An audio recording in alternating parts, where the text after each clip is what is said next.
Hola amigos, ¿cómo están? Bienvenidos a este canal, tu canal de teología. Y vamos a hacer una reacción dentro del contexto temático de la escatología bíblica, en ese tire y afloje con la visión escatológica dispensacional y la visión amilenialista o la escatología amilenialista. Vamos a hacer una reacción a un canal que encontré que entiendo que expresa la visión amilenialista reformada. Vamos a escuchar lo que dice el hermano y vamos a reaccionar y también a edificarnos, ¿sí? Porque no es solo, bueno, yo tengo una postura distinta en este caso en el ámbito escatológico, y por ende mi hermano está equivocado, está mal. No, no.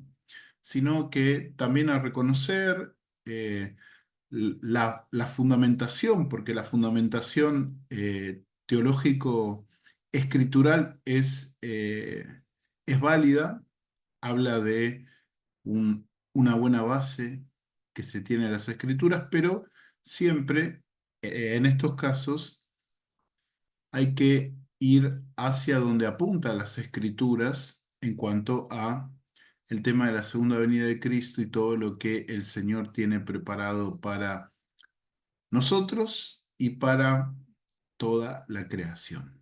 Bien, si te gusta esta reacción a este video, por favor deja un like, por favor deja like si te gusta, también deja dislike si no te gusta, por favor, pero hacelo, que eso va a ayudar a la difusión de este canal y compartilo, ¿sí? Si te gustó, si te parece que vale la pena, por favor, compartilo para que muchos más puedan ser parte de este canal y puedan ser edificados dentro de esto que estoy tratando de hacer, que es simplemente exponer la teología desde una mirada estarminiano-wesleyana y en este caso desde una mirada escatológica dispensacional wesleyana.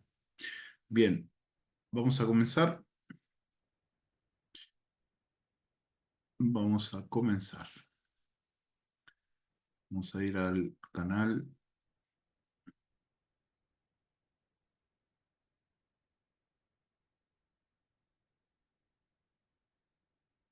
Esperen un poco.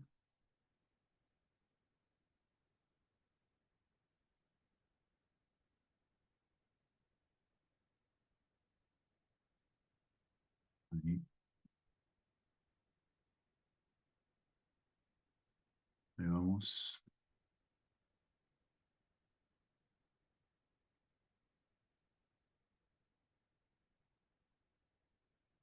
Y vamos a...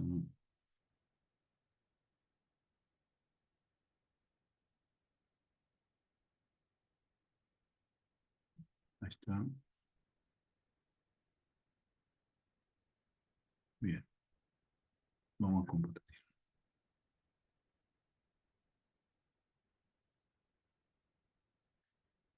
Esperen un poquito.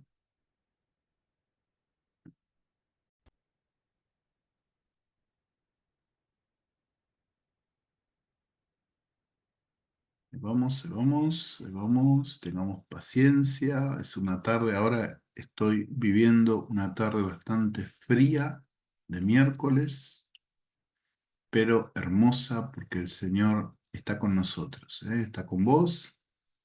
Si el Señor está con vos, si vos estás con nuestro Señor Jesucristo, es un día hermoso. No importa si hace frío, si hace calor, es un día hermoso. Bien. Vamos a hacer algo. A ver si lo puedo agrandar un poco más.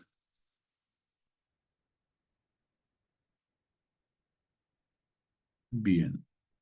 Vamos a reaccionar a este canal comprendiendo la Biblia, una defensa del post-tribulacionismo, una escatología ampliada. Bien, vamos a esperar a ver si se agranda la pantalla. Ahí estamos. Bueno.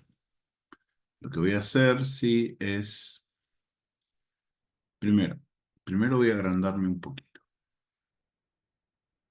Voy a agrandarme un poco, estoy muy chico, ahí estoy.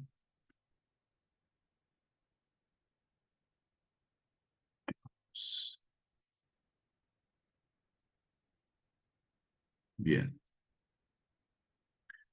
En segundo lugar, porque es bastante largo, es una hora, igual no lo vamos a hacer todo, vamos a ir tomando partes.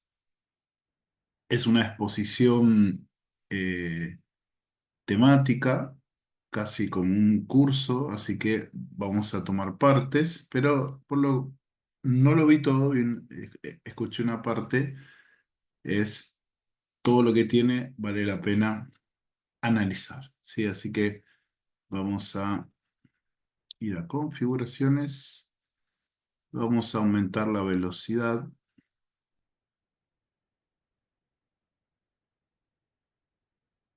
vamos a empezar con 1.25. Ahí estamos. Bueno, vamos a arrancar. Comenzamos a reaccionar. eh, bueno, por cómo presenta acá el audio-video, presenta acá la Confesión de Londres de 1689, se sobreentiende que eh, es un hermano que pertenece a las iglesias reformadas, al cristianismo reformado, ¿sí? Des- Después vamos a tratar bien el tema del cristianismo reformado. En sí todos somos reformados, todos los que estamos bajo los principios de la reforma protestante somos reformados. Después, bueno, hay diferencias que no nos separan, pero eh, hace que cada grupo cristiano haga énfasis en puntos distintos, más que separarnos. Porque lo que nos une es la verdad en Cristo Jesús que está en la palabra revelada de Dios. Entonces, y las tradiciones comunes. Entonces, no hay una separación en sí. Solamente en los puntos donde hacemos énfasis. Como yo, por ejemplo, que escatológicamente soy dispensacional, aunque eh, no asumo todo el dispensacionalismo, ni el dispensacionalismo clásico, sino más bien un dispensacionalismo más moderado, más, más vinculado con con el dispensacionalismo más moderado, ¿sí? Sí, esa es la palabra.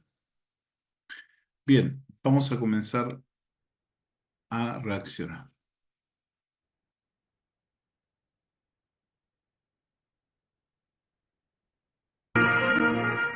La semana pasada hablamos de Daniel 9, y demostramos que no hay tal cosa como 7 años de tribulación. Hablamos de Mateo.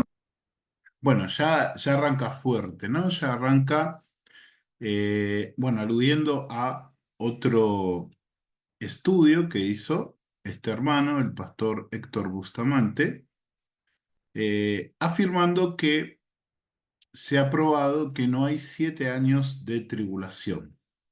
Es cierto que el dispensacionalismo es la visión escatológica que promueve los 7 años de la tribulación. ¿Pero por qué? ¿Por qué se dice que esa tribulación que aparece allí en Mateo 24, que aparece en Apocalipsis capítulo 7, cuando habla de los que salieron de esa gran tribulación o de ese periodo de tribulación, y sus derivados, el día del Señor, el día de la apretura de Jacob en la profecía de Jeremías, ¿Por qué se dice que son 7 años? ¿Por qué son 7 años? ¿Y por qué no, por ejemplo, como dice el milenialismo, es un periodo indeterminado de tiempo? ¿Por qué no estamos ahora en la tribulación?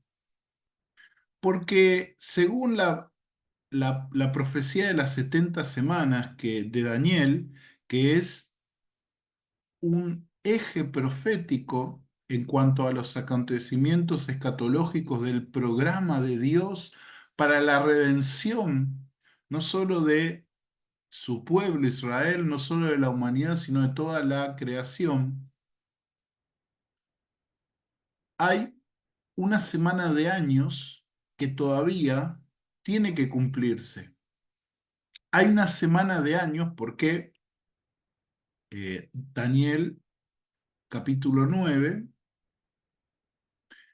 del 24 en adelante, habla de esos eh, de los periodos de 7 años, 70 periodos de 7 años, y se cumplieron 69 periodos y falta un periodo, un periodo, una semana, 7 años por cumplirse. Pero no es que decimos que faltan 7 años por capricho, por hacer una eisegesis que concuerde con el dispensacionalismo.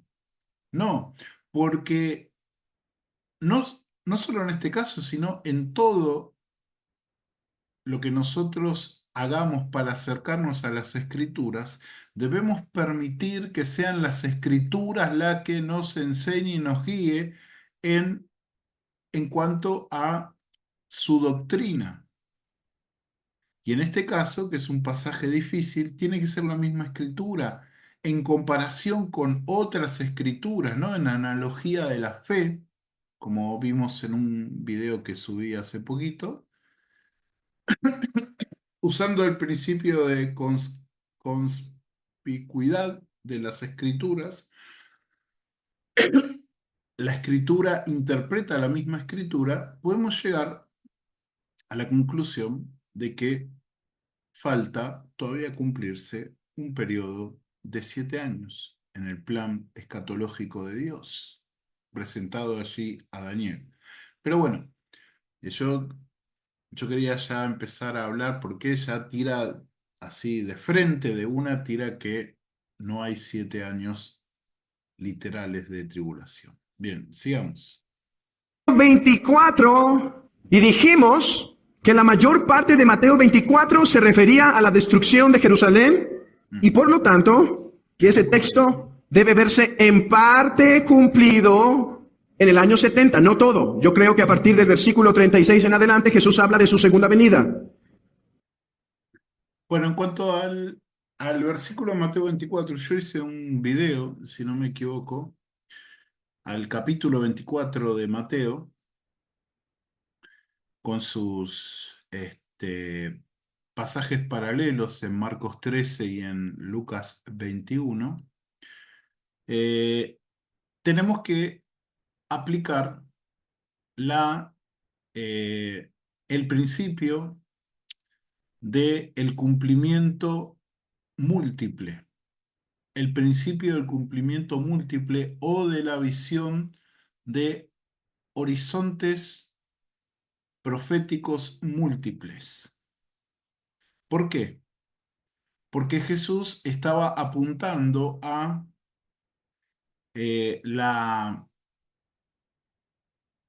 la duda que tenían los discípulos acerca de que cuándo el templo sería destruido, cuándo sería el fin del siglo, es decir, el fin de ese periodo en el que ellos tenían que esperar la consumación del reino en el Mesías y cuáles serían las señales de su venida. Entonces Jesús estaba respondiendo esas preguntas. No podemos entender y sacar una interpretación ni alegórica ni literal sin tener en cuenta lo que nos dice el texto. Por eso acá partimos del principio de que el texto en su contexto nos dice lo que nosotros necesitamos para poder interpretarlo. Entonces tenemos acá de que Jesús da a los discípulos y a los cristianos de origen judío toda la información que necesitan para, en principio, saber que el juicio iba a caer sobre esa generación por el rechazo del Mesías. Y eso lo podemos ver, por ejemplo, en Lucas,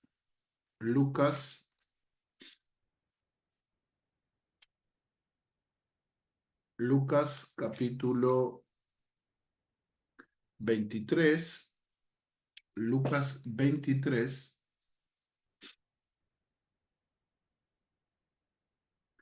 Lucas 23, a partir del versículo 28, cuando las mujeres se acercaron a llorar por Jesús. Y fíjense la respuesta que el Señor les da. Pero Jesús, Lucas 23, 28 en adelante, leyendo la Biblia textual, ¿sí? Pero Jesús, volviéndose a ellas, dijo: Hijas de Jerusalén, no lloréis por mí, llorad por vosotras mismas y por vuestros hijos. Porque aquí vienen días en los cuales les dirán: bienaventuradas las estériles y los vientres que no concibieron y los pechos que no amamantaron. Entonces comenzarán a decir a los montes: caed sobre nosotros, y a los collados: cubridnos. Porque si en el árbol verde hacen estas cosas, en el seco, ¿qué no se hará? Es indiscutible que esta referencia que hace Jesús se conecta con la información que le dio a sus discípulos acerca de la pronta caída de Jerusalén en manos de los romanos y de la condición del pueblo de Israel después de haber rechazado al Mesías, como el árbol seco. Por eso Jesús acá habla de que ese sería un tiempo terrible en el cual todos desearían estar resguardados. Pero lo que dice acá Jesús apunta a ese juicio que iba a caer sobre esa generación y sobre sus hijos. Y eso está correctamente enlazado con lo que Jesús habló acerca de que esos serían días de retribución cuando vinieron los romanos a conquistar Jerusalén a partir de el 66 en adelante, en el primer siglo, y que esos serían días terribles para ellos. Y Jesús les estaba advirtiendo para que los judíos cristianos que todavía estén allí en Jerusalén escapen. Por eso habla allí en Mateo 24, en Lucas 21, en Marcos 13, de que el que esté en el campo no regrese para atrás, que su vida no sea en invierno, ¿sí? Pero también tenemos que entender que Jesús habló acerca de las señales del fin del siglo, o sea, de ese tiempo en que ellos tenían que dejar de sufrir, en que el reino iba a ser otra vez del pueblo de Dios. Eso está en Daniel capítulo 7, en la figura del Mesías, en la figura de Jesús. Ahora, eh, eso todavía no se ha cumplido. Esa parte de la desolación, de la abominación desoladora, no se ha cumplido todavía. Eso entra dentro de ese último periodo de las 70 semanas, y no lo digo por hacer una eisegesis, sino que lo digo simplemente porque hay una conexión teológica entre las 70 semanas, Mateo 24, inclusive Los juicios, los 21 juicios que aparecen en el Apocalipsis, con ese periodo, ese último periodo de 7 años.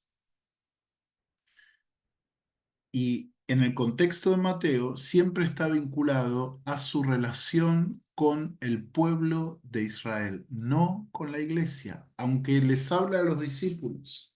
Pero la iglesia, entendamos esto, la iglesia todavía no había nacido cuando Jesús estaba allí dándoles esta información y estas instrucciones a los discípulos.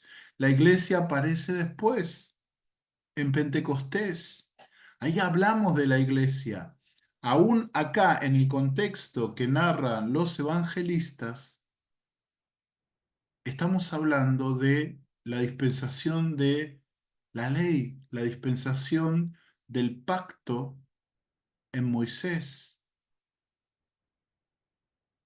la consumación de ese pacto, la plenitud de ese pacto con la llegada del Mesías. Pero todavía estamos ahí. Por eso, para tener un, un orden claro acerca de qué y cómo se debe interpretar lo que dice Mateo 24, Marcos 13 y Lucas 21, tenemos que entender que esto es para los judíos, esto es para ese momento, esa dispensación. Todavía no aparece la iglesia. Y esto nos va a ayudar para poder enfrentar la tesis de que Mateo 24, del 30 en adelante, habla acerca del arrebatamiento postribulacional de la iglesia. La iglesia no está ahí. Pero vamos a seguir. Quise dar este contexto acerca de este pasaje porque creo que va a hablar mucho de esto nuestro querido hermano Bustamante. Vamos a seguir. Esta sería, si no me equivoco, la lección número 6. Lección número 6 de nuestro curso básico de la escatología. Curso básico de la escatología. La lección anterior demostramos, según la palabra de Dios, que no hay tal cosa como 7 años de tribulación. Que la Biblia, cuando habla de la semana 70, no habla como de una semana que no tiene cumplimiento aún, sino una semana que se cumplió en Cristo y que seguirá hasta la segunda venida. Déjenme ponerlo de manera abierta. Estamos en la semana 70. Y con esto no estoy diciendo que estamos en los 7 años de tribulación. Estamos en la semana 70 que hasta el día de hoy ha durado poco menos de 2000 años, desde la muerte de Cristo, porque la semana 70 comenzaba con la muerte de Mesías príncipe y continuaría hasta la venida de Cristo en gloria. Empezaría. Bien. Obviamente esta es una interpretación clásica amilenialista. ¿Por qué lo digo? Porque la mayoría de los amilenialistas concuerdan en este tipo de interpretación acerca de la última semana de la profecía de las 70 semanas de Daniel, que es un periodo indefinido de tiempo, que concuerda con la interpretación del milenio de Apocalipsis 20, que también es un periodo indefinido de tiempo. Acá nuestro hermano dice que la última semana comienza con la muerte de Cristo y que se extiende indefinidamente hasta el día que Jesús venga en gloria. ¿Sí? Eso es lo que nos dice nuestro hermano. Pero no es lo que dice el texto de la palabra de Dios. Voy a leerlo rápidamente, porque para poder hacer una buena interpretación de la profecía bíblica, nosotros tenemos que ver qué es lo que nos dice el texto. Es cierto que este es un texto oscuro. Es cierto que este es un texto que lleva mucho bagaje simbólico, pero nosotros tenemos que, como principio exegético, amoldarnos a lo que nos dice el texto. Si aparecen símbolos, si aparecen figuras, si aparecen analogías las cuales debemos buscar en toda la escritura, hay que hacerlo. Pero a priori no podemos dar una interpretación sin entender lo que el texto nos está diciendo literalmente. Ese es otro principio del método histórico, gramático, teológico. En lo posible, empezar entendiendo literalmente lo que nos dice la escritura. Y después ir profundizando si tenemos que hacer una interpretación alegórica del texto, si el texto nos lo sugiere, si el contexto inmediato nos lo sugiere, porque esa es el gran rector de la interpretación, no solo de la profecía, sino de toda la palabra de Dios. Interpretar los textos de acuerdo a su contexto. Veamos. Daniel capítulo 9, seguramente el versículo 26 y 27.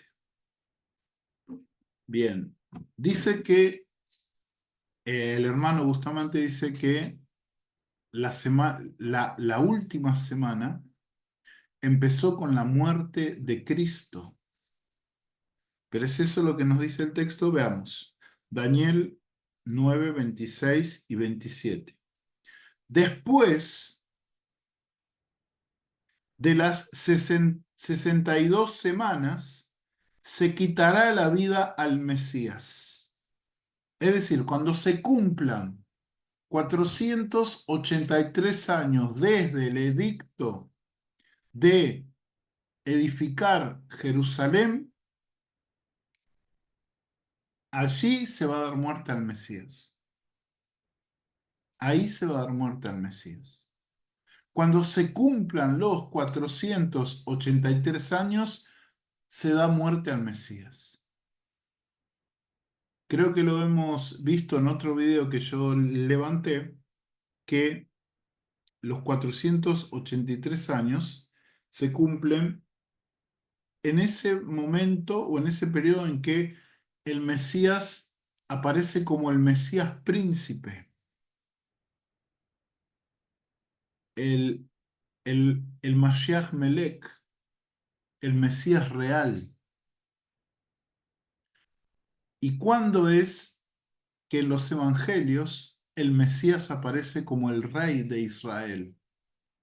Cuando entra a Jerusalén, en la entrada triunfal. Allí se cumple literalmente esta profecía de los 483 años. A partir de esa entrada se le da muerte al Mesías.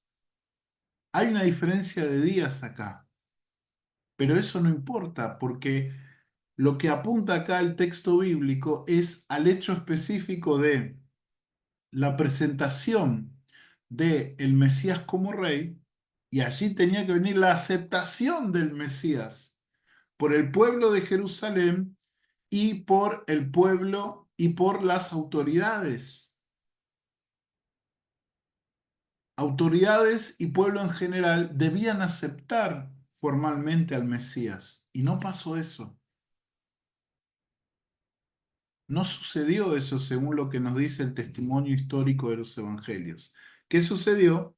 Después de las 62 semanas, vuelvo al verso 26, se quitará la vida al Mesías, mas no por sí. Y esto es importante. Yo lo aclaré. En el hebreo, la traducción correcta sería no obtendrá lo que quería. No obtendrá lo que quería, ¿en qué sentido?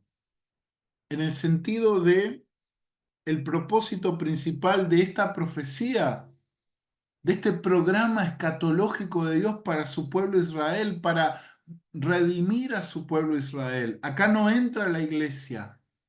Esto es para Israel. Y en ese programa escatológico tenían que darse en forma total la terminación de la transgresión, poner fin al pecado, expiar la iniquidad, traer la justicia perdurable, sellar la visión y la profecía y ungir al santo de los santos. Sí, se expió la iniquidad para toda la humanidad, pero no para el pueblo de Israel, para aquellos que no lo recibieron como el Mesías. Recuerden que la condición para aceptar al Rey y al reino de los cielos, en el mensaje que nos presenta tanto Mateo, Marcos y Lucas, era arrepentirse y creer que el reino de los cielos había llegado en la figura del Rey. Y eso no sucedió. Entonces, se le da muerte al Mesías, no se cumple esto y se describe la aparición de un personaje futuro y el pueblo de este personaje. Dice, y el pueblo, vuelvo al verso 26, y el pueblo de un príncipe que ha de venir destruirá la ciudad y el santuario, pero su fin será como inundación, y hasta el fin de la guerra ha sido decretado los asolamientos sobre Jerusalén, sobre el pueblo de Israel, sobre la nación de Israel, hasta el fin de la guerra. Esto está hablando del contexto del ataque de los romanos en el año 70 del siglo primero. Y este pueblo de un príncipe que ha de venir es el pueblo romano, el imperio romano, pero el príncipe no es solo Tito o Vespasiano y Tito, sino que este príncipe es el que en el versículo 27 hace el pacto con muchos. Porque después tenemos, y por otra semana confirmará el pacto con muchos. Fíjate que esta semana aparece después de los eventos catastróficos del verso 26. Y esto no lo podemos obviar.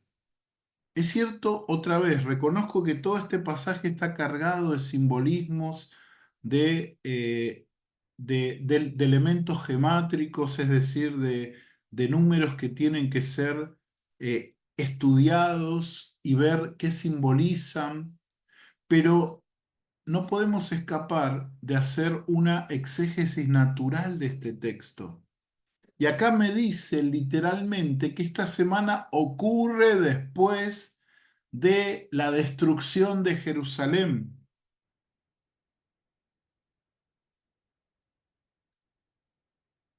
¿Y cuándo comienza a operar esta semana? Cuando este príncipe del pueblo que destruye Jerusalén hace un pacto con el pueblo de Israel, con los muchos. Hace un pacto con el pueblo de Israel. No es el Mesías príncipe el que hace el pacto con el pueblo de Israel. No es el pacto eterno, el nuevo pacto en Cristo Jesús. No se refiere a eso, sino que habla de un pacto político, un pacto de protección de el pueblo de Israel con este príncipe que ha de venir. Este príncipe que proviene del pueblo que destruye la ciudad. Es claro el texto. Entonces, entendiendo desde lo que nos dice el mismo texto, los 7 años todavía no ocurrieron, porque esto no pasó de ninguna manera. No hay ningún hecho histórico que se asemeje a esto, nada. Es más, los judíos, los israelitas, desaparecen de la historia y aparecen perseguidos durante todo este tiempo hasta que en 1948 se hace el Estado de Israel y vuelven a tener un papel en el drama mundial, cumpliéndose otra profecía de Jesús que está en Lucas 21, que dice que las desolaciones de Jerusalén van a continuar hasta que el tiempo de los gentiles se cumpla, y casi todos están de acuerdo que el tiempo de los gentiles se cumplió cuando Israel es convertido en Estado otra vez después de 2000 años.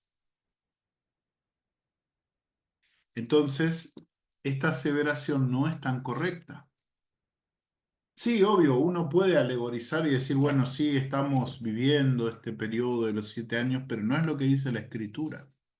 Y ese es el problema cuando usamos una hermenéutica no natural, una hermenéutica antinatural que choca con lo que dice el texto. Nosotros tenemos que ir siempre y partir por lo que nos dice el texto y el autor. Y obvio, sí, tener el consenso de toda la doctrina bíblica. Y si buscamos la doctrina bíblica, apoya esto. ¿Por qué? Porque esa es una semana de años, no es una semana de días. Está el texto, ahora no me lo acuerdo bien, de Números, donde Dios le dice que su pueblo tenía que contar día por año. Entonces, si son día por año, estamos hablando de 7 años y de un periodo en que todavía no se ha cumplido históricamente, ni bíblicamente. ¿Sí? Bien, vamos a seguir. Con la muerte del Mesías príncipe y terminaría con la venida de Cristo en gloria. Así que la semana pasada estoy seguro que no fue fácil de seguir porque tuvimos que hacer muchas críticas. Fuimos a lo que enseñaba el dispensacionalismo, porque está mal el dispensacionalismo, porque está mal el pretribulacionismo, y estoy seguro que no fue fácil. La semana pasada intentamos entonces criticar el tribulacionismo e intentamos establecer que la postura más bíblica es el post-tribulacionismo. El post-tribulacionismo. Y voy a apuntar esta palabra ya que la vamos a estar usando continuamente. Post-tribulacionismo. O sea, pretribulacionismo enseña que Cristo viene antes de 7 años de tribulación. Ya demostramos que no hay tal cosa como 7 años de tribulación. Lo que nosotros creemos es que Cristo viene después de la tribulación. Así que en esta lección voy a intentar argumentar a favor de esta postura. Quiero hacer una mención clara. La semana pasada hablamos de Mateo 24. Profecías que hasta el versículo 35 yo creo que se cumplieron en la destrucción de Jerusalén en el año 70. Y si alguien tiene dudas de por qué creo eso, con mucho gusto, al final podemos quedarnos a preguntas y respuestas y podemos hablar de ese tema. Sin embargo, eso no significa que no creemos, en primer lugar, que habrá una segunda venida. Lo creemos. Cristo no ha venido aún. Y no solo creemos que habrá una segunda venida, además creemos que Mateo 24 sí la enseña. Mateo 24 habla en primer lugar de la destrucción de Jerusalén y después habla de la segunda venida de Cristo, de la cual dice, nadie sabe respecto a ella de cuándo será su tiempo. Déjenme introducirlos a dos conceptos importantes. Dentro de las diferentes escuelas de interpretación, hay algo que se ha llamado futurismo. Esta escuela de interpretación enseña que casi todas las profecías del Antiguo Testamento y del Antiguo Testamento están sin cumplirse. Entonces, por eso se llama futurismo, porque está hablando de que las profecías todavía se tienen que cumplir. Bueno, eso es un principio válido. La mayoría de las profecías son expresadas como promesas o panoramas de el plan de Dios para cumplirse para con su pueblo. Es cierto que muchas profecías del Antiguo Testamento se han cumplido con la primera venida de nuestro Señor Jesucristo, pero aún restan muchísimas profecías que tengan que cumplirse. Por eso el futurismo sí es un modo de poder acercarse al entendimiento de lo que expone las Escrituras en cuanto a el plan de redención total de Dios para su pueblo Israel, para la iglesia, para la humanidad y para toda la creación. ¿Cuál creen ustedes que es la clase más extrema de futurismo? No es el dispensacionalismo, casi. El judaísmo. Para mí el dispensacionalismo tiene mucha apariencia con el judaísmo. No estoy diciendo que es lo mismo. Tenía que decir eso. Para mí tienen mucha semejanza. Un dispensacionalismo clásico es un judaísmo maquillado. Bueno, tengo que disentir de esto porque no es así. Porque el judaísmo no acepta a Jesús como el Mesías. Los que tenemos una postura dispensacional entendemos que la promesa del Mesías se cumplió. Él vino, el Mesías ya vino y va a volver en gloria. Entendemos que la confusión que tienen los judíos ortodoxos y los que no quieren saber nada con aceptar a Jesús como el Mesías es que ellos insisten en no delimitar los horizontes proféticos. Cuando el profeta hablaba de el reino del Mesías, involucraba tanto la primera venida del Mesías de Jesús como su segunda venida, que implica el día de Jehová o el día del Señor, que implica el tiempo de la apretura de Jacob, y también implica al siervo sufriente, al siervo que lleva la justicia de Dios a las naciones, de Isaías 42, a el vástago de la raíz de Isaí, que, eh, que, que vence al impío y que hace o reordena a toda la creación, que trae el milenio, el cielo nuevo y la tierra nueva de Isaías, que vindica al pueblo de Israel tal como dicen los profetas. Entonces, ese es el problema que tienen los judíos, que no distinguen o no quieren distinguir cuando se les expone la verdad de las escrituras, de la Tanaj, no quieren distinguir entre esos dos horizontes proféticos. Ahora, tildar al dispensacionalismo de una especie eh, eh, de judaísmo es no conocer la postura dispensacionalista, porque no lo es. Y si hay hermanos cristianos que usan el dispensacionalismo como excusa para tener una postura judaizante, bueno, está en contra de las Escrituras, en contra del Nuevo Testamento, no es lo que dice la palabra de Dios, y va en contra de las tradiciones de la Iglesia, incluso de la tradición reformada, a la cual yo como no reformado en el sentido denominacional, también me asumo reformado. También me asumo reformado porque creo las doctrinas básicas de nuestros hermanos reformados, aunque soy wesleyano, aunque pertenezco al movimiento de santidad, aunque soy de una postura arminiana y dispensacionalista, ¿no? Obvio. Sigamos. Ellos esperan, por ejemplo, que ni siquiera el Mesías ha llegado. Ahora, dentro de las escuelas cristianas, hay dispensacionalistas que para nada tienen que ver con el judaísmo, que ellos creen que Cristo es el Mesías. Sin embargo, creen que muchas de las profecías han quedado sin cumplirse. Y por ejemplo, ellos leerían Mateo 24 prácticamente como hablando de algo que no ha pasado, en su mayoría no ha pasado y que se espera su cumplimiento. Se espera su cumplimiento. Y por ejemplo, el templo con Cristo no se ha inaugurado, sino que espera su cumplimiento. ¿Pueden ver? Por eso se llama esa escuela de interpretación futurismo. ¿Uno puede ser tan futurista como para ser hereje? Sí. Judaísmo. Sí. Pero hay otra escuela de interpretación que se llama preterismo. Preterismo. Esta escuela de interpretación tiene también un extremo. ¿Saben cómo se llama? Hiperpreterismo. Podríamos decir que hay futurismo y hay hiperfuturismo, ¿sí? Así hay preterismo, donde no todos los que eran preteristas eran o son herejes. Por ejemplo, un teólogo muy respetado llamado John Gill era un tanto preterista. El hiperpreterismo enseñaría que Cristo ya vino. Cristo ya vino. Ya no hay una esperanza de la segunda venida. Cristo ya vino, la resurrección ya pasó. Así que el cristiano ya no tiene esa esperanza. Esto Bien. concuerdo con todo lo que dice este hermano, es cierto.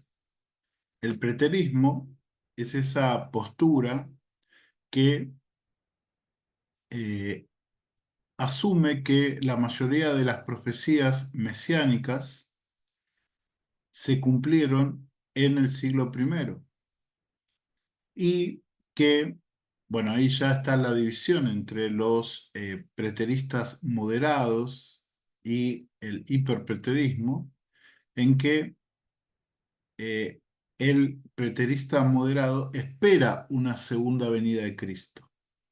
No todo se ha cumplido, la resurrección no ha pasado, espera una segunda venida de Cristo. No así los hiperpreteristas, tal como el hermano lo explica de forma tan clara.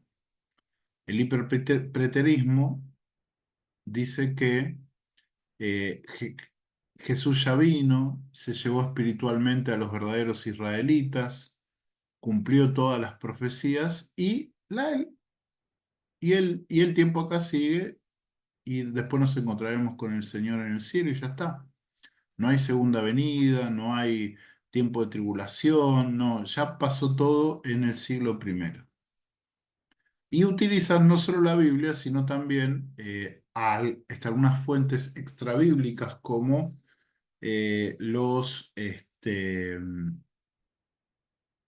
bueno, los tratados que dejó Flavio Josefo y otros tratados y otras fuentes no bíblicas que hablan de ciertas señales que pasaron en la conquista por parte de los romanos de Jerusalén y, y ellos lo enlazan con las señales de Mateo 24 para poder afirmar que esa segunda venida se cumplió espiritualmente durante el asedio de Jerusalén. Que el asedio de Jerusalén en la década del 70 es el cumplimiento de la gran tribulación y ahí ocurre la segunda venida de Cristo y la resurrección de forma espiritual, etc. Estos dos extremos deben ser evitados. ¿Por qué? No solo porque son extremos, sino porque no están basados en la palabra de Dios. Ni el hiperfuturismo, ni el hiperpreterismo están basados en la palabra y deben ser rehuidos. Como dijo un autor llamado Rieder Barger, dice, la mejor combinación es una mezcla de los dos. Y no tengo el tiempo para explicar lo que esto significa, pero el punto es, hermanos, todos en un sentido tenemos algo de preteristas. ¿Por qué? Porque todos en un sentido creemos que ya algunas profecías fueron cumplidas. Y que algunas profecías, por ejemplo, Mateo 24, pudieron haber sido cumplidas en el año 70. Eso nos haría un poco, pero por otro lado, no somos puros preteristas, también somos futuristas, pues creemos que la segunda venida de Cristo aún no llega. También creemos que estamos esperando cielos nuevos y tierra nueva. También creemos que estamos esperando la resurrección. Ahora, ¿nosotros esperamos la reconstrucción del templo? Absolutamente no. Entonces, dijo este autor, Kim Rieder Barger, Bueno, ese es un tema de la reconstrucción del templo, si bien es cierto que desde el dispensacionalismo se hace énfasis en eso, creo que no incidiría eso en una comprensión escatológica bíblica. Eh, Hay un hecho innegable que Israel volvió como Estado, volvió a estar dentro del concierto de las naciones, desaparece como nación eh, soberana y libre cuando cae bajo el dominio de los babilonios.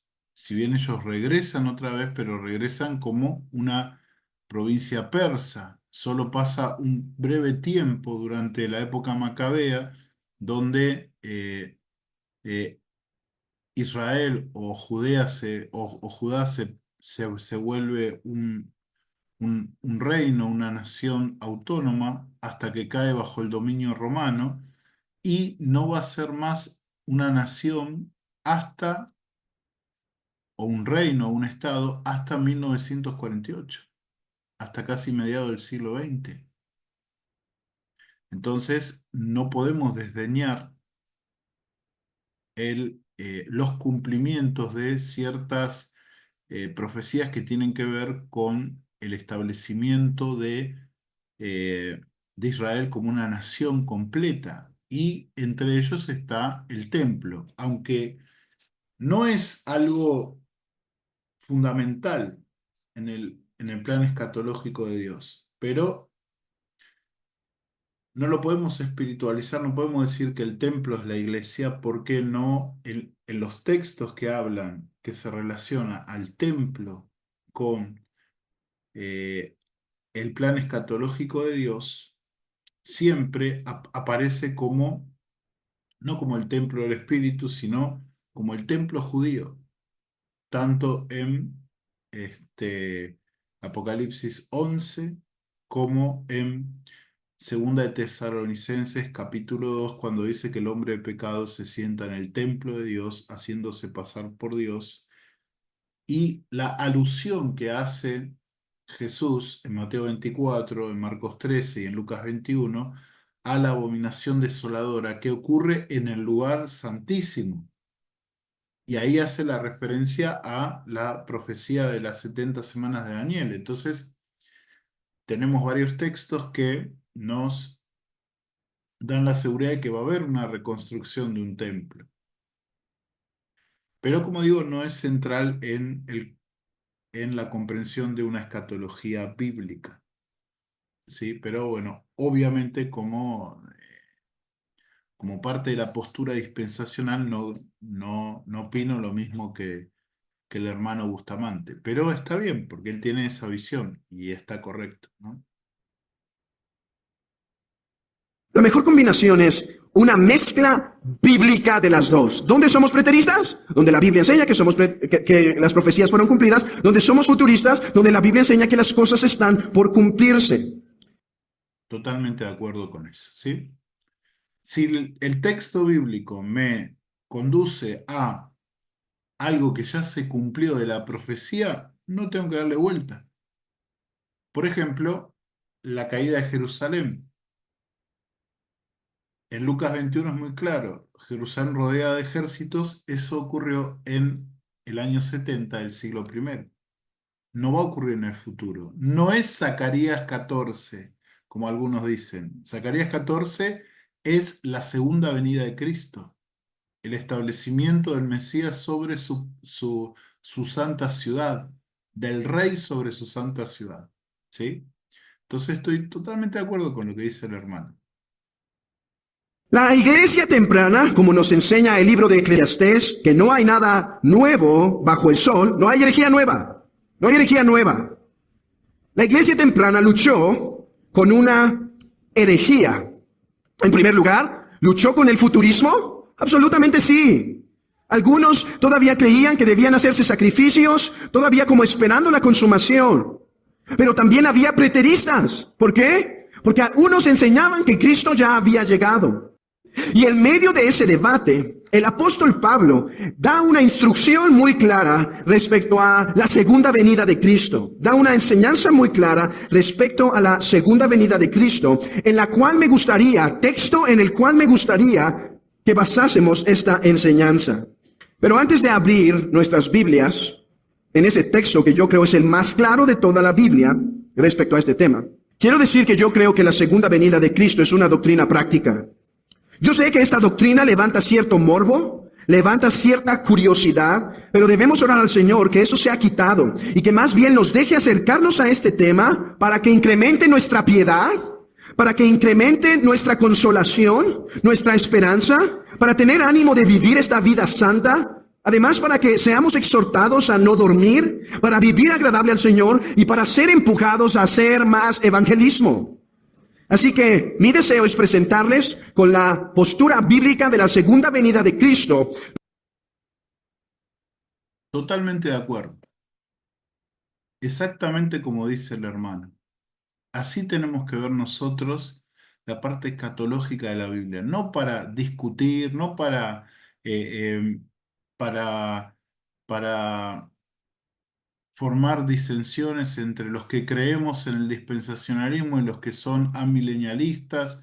No, para tener una esperanza eterna, para animarnos los unos a los otros, a seguir llevando el Evangelio de Jesucristo, a que muchas personas puedan pasar de muerte a vida, a que muchas personas puedan recibir hoy, ahora al Rey, a que muchas personas puedan tener vida y esperanza en Jesucristo.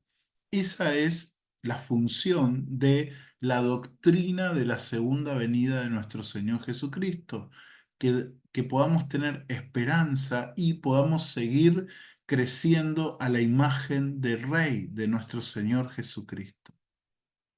Lo que ha sido llamado post-tribulacionismo. ¿Por qué post-tribulacionismo? Porque si pre-tribulacionismo significa pre, antes, post-tribulacionismo significa después. O sea, Cristo viene post, después, tribulación, después de la tribulación. Intentaré argumentar por eso. Y como un segundo punto, antes de introducirnos, quiero declarar, usando una definición de un autor, quiero declarar lo que creo de la segunda venida de Cristo. Aquí está. Lo declaro abiertamente antes de introducirnos al texto. La segunda venida de Jesucristo es el regreso personal. Regreso personal, no va a enviar un ángel. Él va a venir. Tal como lo vieron y los apóstoles, así va a regresar. Visible. La segunda venida de Jesucristo es un regreso personal visible. O sea, no hay rapto secreto. Solo hay rapto público, físico, de Jesús a esta tierra. Es ese regreso de Jesús a esta tierra.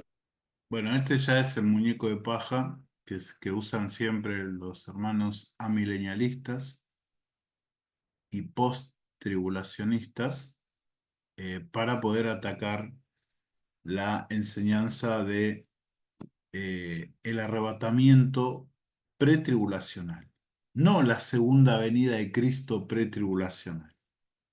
Eso tiene que quedar claro. No, yo como parte de esta postura no creo en tres segundas venidas de Cristo. No, hay hay una sola segunda venida de Cristo.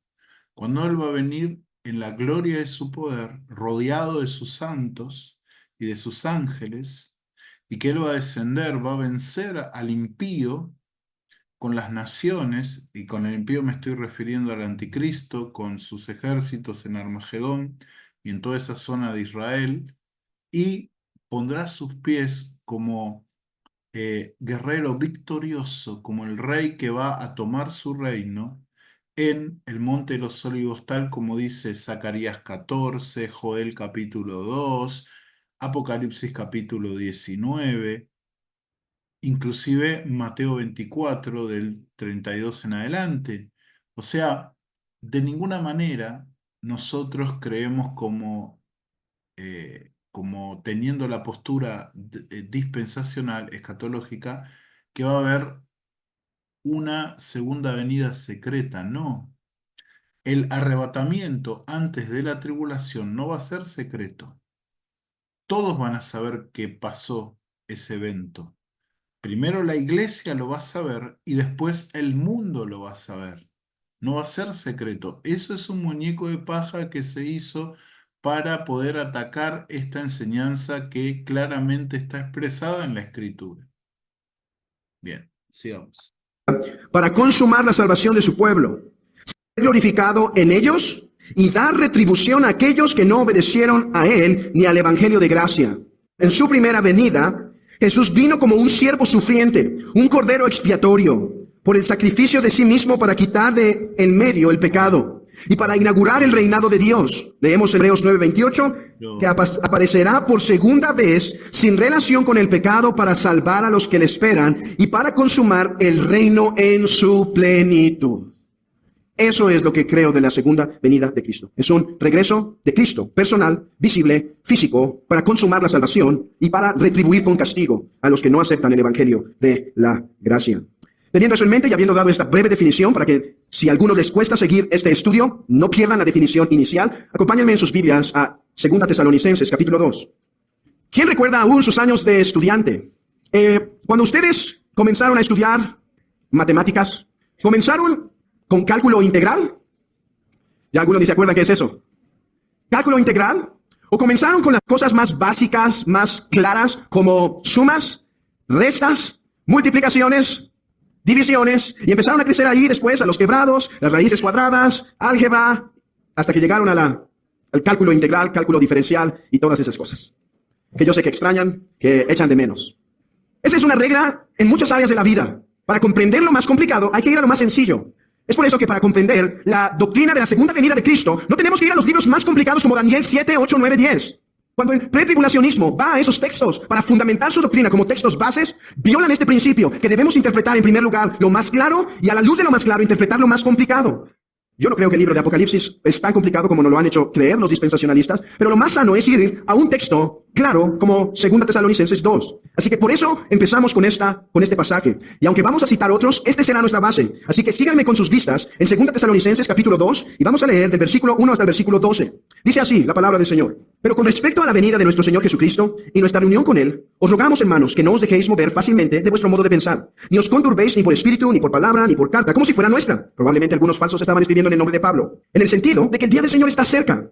Nadie os engañe en ninguna manera, porque no vendrá sin que antes venga la apostasía y se manifieste el hombre de pecado, el hijo de perdición, el cual se opone y se levanta contra todo lo que se llama Dios o es objeto de culto, tanto que se sienta en el templo de Dios como Dios, haciéndose pasar por Dios. ¿No os acordáis que cuando yo estaba todavía con vosotros os decía esto? Y ahora vosotros sabéis lo que lo detiene, a fin de que a su debido tiempo se manifieste, porque ya está en acción el misterio de la iniquidad, solo que hay quien al presente lo detiene, hasta que él, a su vez, sea quitado del medio. Y entonces se manifestará aquel inicuo a quien el Señor matará con el espíritu de su boca y destruirá con el resplandor de su venida. Inicuo cuyo advenimiento es por obra de Satanás, con gran poder y señales y prodigios mentirosos. Y con todo engaño de iniquidad para los que se pierden, por cuanto no recibieron el amor de la verdad para ser salvos. Por esto Dios les envía un poder engañoso para que crean la mentira, a fin de que sean condenados todos los que no creyeron a la verdad, sino que se complacieron en la injusticia. Creo que este es uno de los textos más claros en la Biblia. Pero déjenme decirles en qué sentido creo que es un texto claro, porque muchos leímos este texto y dijimos, oye, no está tan claro. ¿Qué significa esto de inicuo? ¿Qué significa esto de que hará mentiras? ¿Qué significa esto de que lo matará que el Señor lo matará a este hombre en su segunda venida? ¿Qué significa que se sienta en el templo? Yo sé que eso es algo difícil. Cuando digo que es un texto sencillo, digo lo siguiente. Es un texto sencillo para establecer la doctrina de la segunda venida de Cristo. En eso no hay confusión en el texto. En cuanto a los detalles, ¿puede haber diferencia y confusión? Sí, pero en cuanto a la segunda venida de Cristo, el texto es claro. Cristo viene después de tribulación. En esta segunda epístola de los tesalonicenses, al igual que en la primera epístola a los tesalonicenses y la primera epístola a los corintios, el apóstol Pablo estaba lidiando con un problema en la iglesia. Y es que algunos estaban enseñando que Cristo ya había venido. Y por lo tanto, el apóstol Pablo les dice que les ruega que no os dejéis mover fácilmente de vuestro modo de pensar, ni os conturbéis ni por espíritu ni por carta, como si fuera vuestra, en el sentido de que el día del Señor está cerca. El apóstol Pablo les escribe y dice, no se confundan en cuanto a esa realidad. Deben pasar ciertas cosas antes de que eso pase. Y como no han pasado, eso quiere decir que Cristo no ha venido, Cristo no ha llegado. Ahora, hay diferentes posturas en cuanto a cuál era la esencia tal cual de esta mentira. Algunos creen que lo que estaban enseñando es que Cristo vino espiritualmente, como algunos que profetizaron de la segunda venida de Cristo en el 1900, y como no vino, dijeron vino espiritualmente, como los testigos de Jehová entre ellos que han profetizado la segunda venida. Entonces, de la misma manera ellos decían, Cristo vino espiritualmente, ya no estamos esperando nada más que la muerte. Otros creen, y que quizás esto es lo más probable, que estaban enseñando que estos de Tesalónica habían sido dejados atrás. Habían sido dejados atrás, Cristo vino y por alguna razón no se llevó a los de Tesalónica. Esa es la preocupación del apóstol Pablo. Y por eso dice, no estén preocupados, no se dejen mover, no se tambaleen. Y sabemos por el versículo 5, no se tambaleen de lo que ya les había enseñado. En el versículo 5 es claro, el apóstol Pablo ya había enseñado respecto a esto. Entonces dice, manténganse firmes. ¿En qué se deben mantener firmes? En que el Señor no ha llegado aún. Lean conmigo el versículo 2. Que no os dejéis mover fácilmente de vuestro modo de pensar, ni os conturbéis ni por espíritu ni por carta, como si fuera nuestra, en el sentido de que el día del Señor está cerca. Aquí hay un problema con nuestra traducción. La Biblia de las Américas la traduce bien. La Biblia de las Américas lo traduce así. Que no os dejéis mover en palabra, en carta, en cuanto a que, en el sentido de que el día del Señor ha llegado. Nuestra traducción dice, está cerca. Pero la Biblia de las Américas dice, no os dejéis mover en cuanto a que el día del Señor ha llegado. Más o menos sé hacia dónde apunta. Este texto de 2 de Tesalonicenses, capítulo 2, tenemos que aplicar el mismo principio hermenéutico, que sea el texto de acuerdo a su contexto inmediato, anterior y posterior, para que nos pueda decir qué es lo que enseña. Cuando acá el apóstol Pablo está refiriéndose a la venida del Señor y al encuentro de los creyentes con Él, obviamente todo lo que está diciendo el hermano es cierto. El propósito del apóstol Pablo era darle ánimo a esta iglesia porque se había dejado mover por el tema de la segunda venida de Cristo, tal vez pensando que el Señor venía pronto o en ese momento ya, o que eh, por ahí el Señor pasó y ellos quedaron atrás. Pero no, lo que acá Pablo está haciendo en primer lugar es una conexión con lo que ya viene diciendo en el capítulo 1 de Segunda de Tesalonicenses. Cuando habla de la venida del Señor, sí habla de la venida en gloria, pero está conectando con lo que estaba diciendo en el capítulo 1. ¿Qué decía Pablo en el capítulo 1? Pablo estaba animando a los tesalonicenses a no desmayar frente a la posibilidad de que sus enemigos, los enemigos de la fe cristiana allí en Tesalónica, se salgan con la suya. Los, eh, los torturaban, los perseguían, los hacían poner mal constantemente.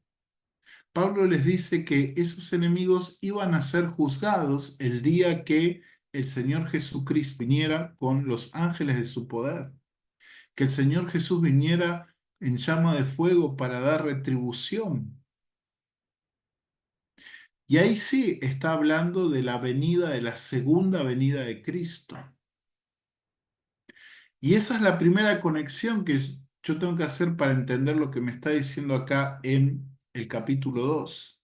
Cuando habla en primer lugar de la venida de Cristo, está hablando de lo que él ya venía desarrollando acerca de esa venida. En segundo lugar, tenemos que entender que el término venida implica no solamente la venida en gloria, sino toda, todo lo que sucede en la venida de Cristo. Todo lo que sucede en la venida de Cristo. ¿Por qué? Y también todo el plan escatológico. Ahí está esa conexión también con el día del Señor. En Segunda de Pedro, capítulo 3, no lo vamos a leer, se habla también del día de la venida de Cristo, donde menciona la combustión de todos los elementos y el juicio por el fuego, el apóstol Pedro. Obvio que el apóstol Pedro no está hablando de otra cosa más que todo lo que tiene que ver con los acontecimientos de la venida de nuestro Señor. Otra vez tenemos acá los horizontes múltiples de la profecía. Pero el apóstol Pablo, volviendo acá al capítulo 2, hace énfasis también en algo que ya habló en su primera carta y no se está refiriendo a la venida en gloria de nuestro Señor Jesucristo. Se está refiriendo a la reunión con Él. ¿Por qué esta reunión con Él no es la reunión de Mateo 24? A ver, lo quiero leer bien, lo quiero tener bien claro. Mateo 24,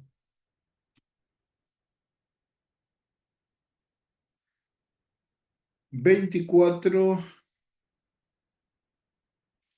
30 y 31, que habla de que el Señor envía a sus ángeles la señal de la venida del Hijo del Hombre, envía a sus ángeles a buscar a los escogidos. ¿Por qué no es esta reunión con Él de los santos, esa reunión, ese buscar a los escogidos por medio de los ángeles? Porque acá Pablo se está refiriendo a lo que él les habló de la esperanza de los muertos en Cristo, que no iban a ser dejados de lado en la venida del Señor, cuando el Señor viniera a buscar a su iglesia. no en su segunda venida en gloria. Primera Tesalonicenses 4, del 18 en adelante, habla de eh, su venida o su reunión con la iglesia que lo viene a esperar. Y esta es la reunión, el encuentro. No es esa venida en la cual Él manda a sus ángeles a buscar a sus escogidos en medio de el desastre de la tribulación. No, no es esa venida. No es este el contexto. Porque acá el apóstol Pablo está hablando específicamente de la reunión de la iglesia. Lo de Mateo 24, lo de Mateo 24 tiene que ver con la reunión con el remanente de Israel, aquellos que después de la tribulación, judíos que después de la tribulación han de ser reunidos por el Mesías para estar con él. Y hay pasajes que apoyan esta visión de Mateo 24, 32 en adelante, o 28, 30, creo que era. A ver. Eh, Mateo 24 del 30 al 31, perdón, 30 a 31. Hay pasajes que hablan de esta reunión. Por ejemplo, tenemos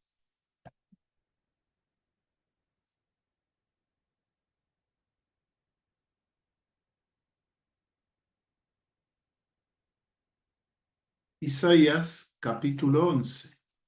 Isaías capítulo 11. Isaías 11, el reinado del Mesías. Fíjense acá el lenguaje que usa el profeta, que es muy parecido al lenguaje que usó Jesús allí en Mateo 24, del versículo 30 y 31. Isaías 11, a partir del versículo 10 dice: Aquel día que las naciones buscarán a aquel que es la raíz de Isaí. Todos estamos de acuerdo que la raíz de Isaí es el Mesías, que es Jesús, el cual estará en pie como estandarte a los gentiles y su morada será gloriosa. Verso 11. En aquel día Adonai, estoy leyendo la Biblia textual, volverá a recobrar con su mano por segunda vez al remanente de su pueblo, que haya quedado en Asiria y en Egipto, en Patros, en Etiopía y en Persia, en Caldea, en Hamat y en las islas del mar, y alzará pendón o estandarte ante las naciones para juntar a los desterrados de Israel y congregar a los esparcidos de Judá. ¿De dónde? De los cuatro extremos de la tierra. ¿Qué dice Mateo 24? Lo voy a leer con Reina Valera, Mateo 24, en el versículo 31.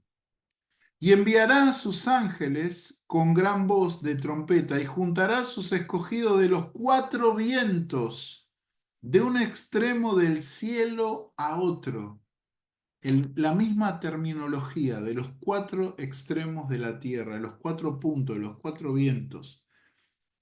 Una expresión diferente que expresa que quiere decir lo mismo, de toda la tierra. Juntará a sus escogidos. ¿Quiénes son sus escogidos? Isaías 11 nos da el detalle de quiénes son los escogidos. Los que pertenecen al remanente de Israel que creerán en el Mesías, en la raíz de Isaí. Y entendemos que Isaías 11 apunta a Jesús como reinando o comenzando a reinar en la tierra. Verso 13, para completar el contexto, entonces será quitada la envidia de Efraín y se acabará el rencor de Judá, y Efraín no tendrá envidia. Bien, está clara. Ese texto, Mateo 24, 30 y 31, no tiene conexión ni con 1 Tesalonicenses capítulo 4, del 13 en adelante, ni con 2 Tesalonicenses capítulo 1, perdón, capítulo 2, versículo 1, porque Pablo está hablando de la reunión de la iglesia con Cristo. No está hablando de la reunión de los escogidos. Ese texto, Mateo 24, no habla de, como dicen los post-tribulacionistas, no habla de la reunión de Cristo con la iglesia, sino de la reunión de el remanente de Israel con su Mesías. Y la prueba está en que tenemos casi la misma terminología en la descripción que hace el profeta Isaías en el capítulo 11 de ese mismo evento, que manda a buscar a todos sus escogidos, al remanente de Israel, de los cuatro extremos de la tierra. Bien, vamos a terminar acá porque si no se va a hacer muy largo. Voy a hacer una segunda parte de esta eh, reacción al post-tribulacionismo de nuestro querido hermano Héctor Bustamante, que es muy interesante lo que está expresando, tiene base bíblica, aunque obviamente tenemos diferencias, ¿no? Bien, como siempre, si te gustó este video, deja un like, no dejes de compartirlo y si no lo hiciste y quieres ser parte de este canal, suscríbete para que te puedan llegar nuevos videos que voy a estar levantando y puedas también hacer uso de los videos que ya tengo, ¿sí? Así que Dios te bendiga en gran manera.